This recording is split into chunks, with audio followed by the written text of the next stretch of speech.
Hey folks, today I'm here with the winner of the April Championship Trial, Noah Cohen. Noah, how's it going today? I'm doing pretty good. Great. So today what we're going to do is we're just going to ask you a couple questions so the viewers at home and the other competitors in the championship can get to know you a little bit better. So the first question is about your CT experience. How many CTs have you played in this year? What was it like winning a CT and how much effort did you put into the series? The first one I played in was the one that I won.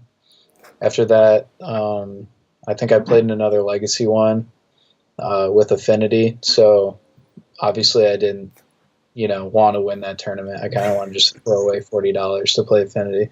But yeah, it wasn't too difficult. The first time I played Bug Delver, which I have a lot of experience in, obviously, and yeah, I mean, I didn't have to do anything special. I played. I remember. Obviously, it was a while ago now. I remember I played about 4 burn decks that tournament, which was unexpected. But that day I actually expected a lot of burn, so I had a Pulse of Marasa in my sideboard, which did pretty well.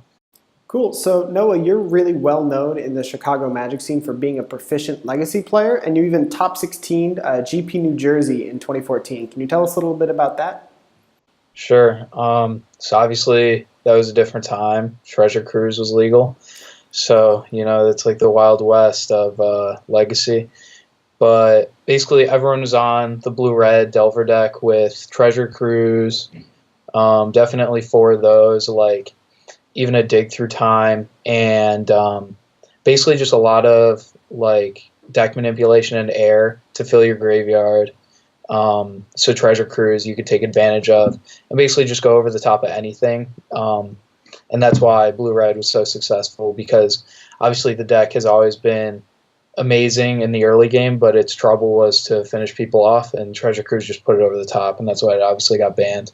I played Bug Delver in that tournament, expecting a lot of Blue Red.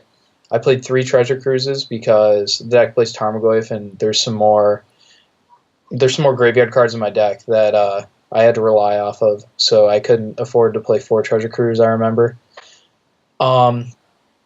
I mean, the experience was good. I remember I chose Bug Delver because it was very good against Blue Red Delver.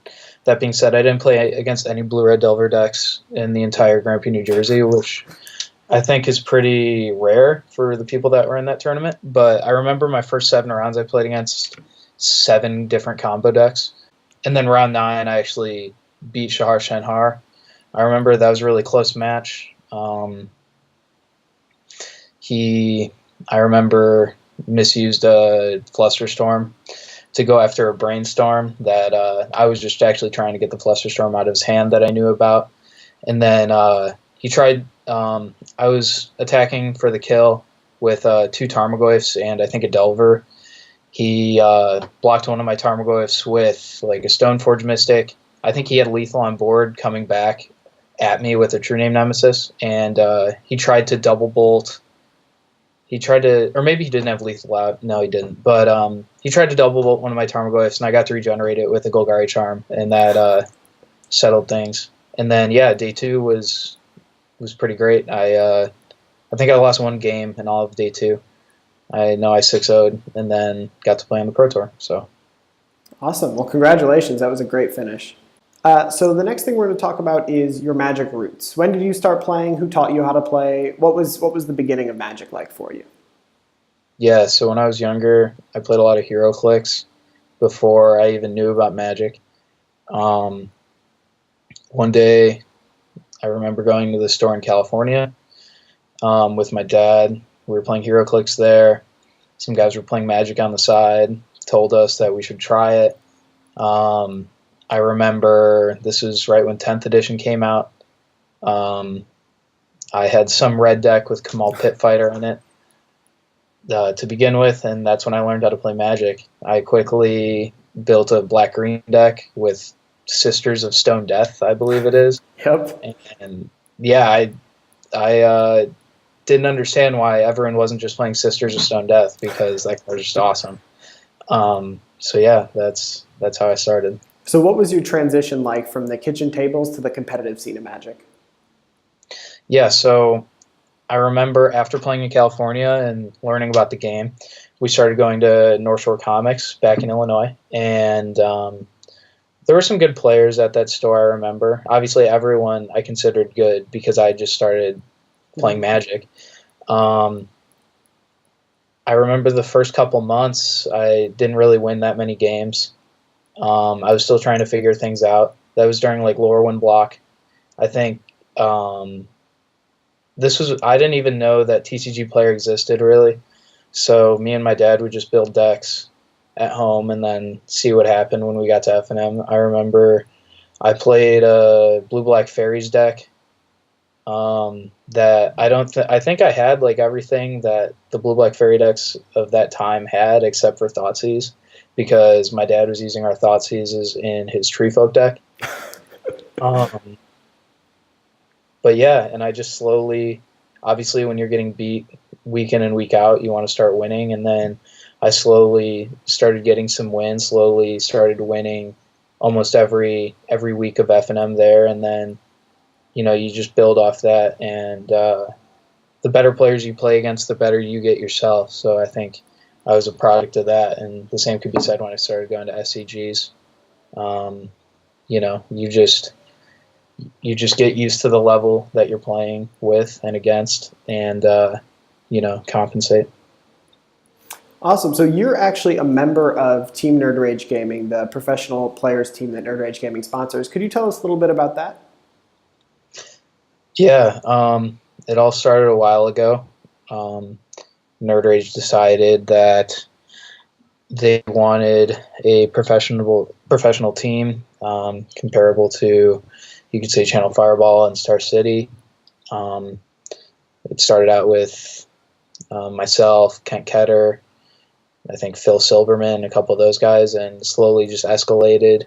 My best friend Joel Set's the captain of the team, and basically at any time being on the team, if you have questions about a deck that you're struggling with or want a deck list, all of that is available to you, and that's just nice to have. All right, so now we're going to transition to the championship event. What are you thinking about the format of the event, and how do you think it's different than preparing for a single format event?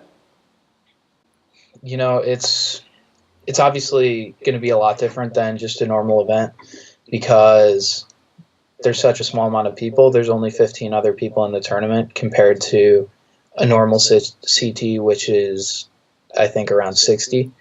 And then on top of that, the other competitors in the tournament.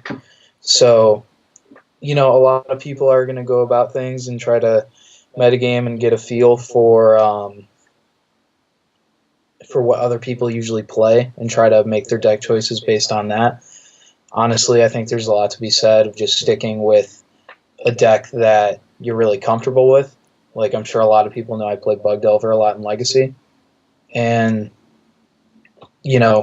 instead of me trying to metagame around other people, just make other people have to beat me and make their metagaming pay off. It also helps that Joe Lissette is playing the same format starting on the same day in the actual Players' Championship for Star City Games. So, it might just be a coincidence that we play very similar decks.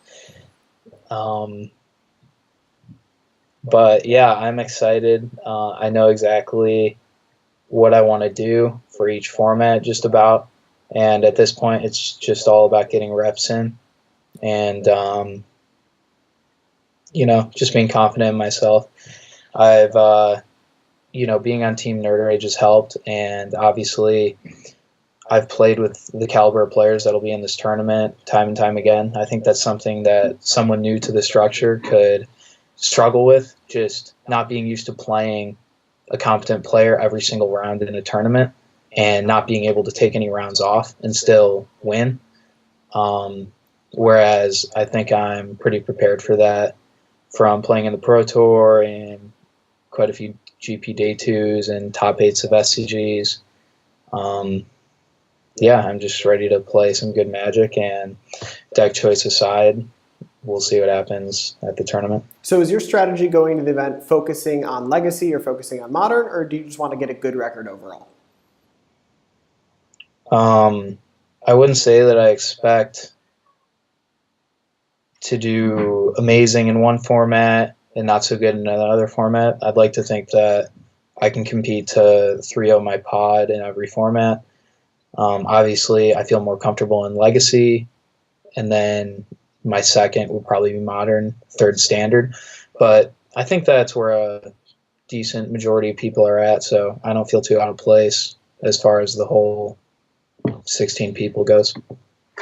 All right, well, Noah Cohen, thank you so much for taking the time to sit down with me today. We'll see Noah Cohen and the 15 other competitors battle it out in just a few weeks at the Nerd Rage Gaming Championship. Thank you.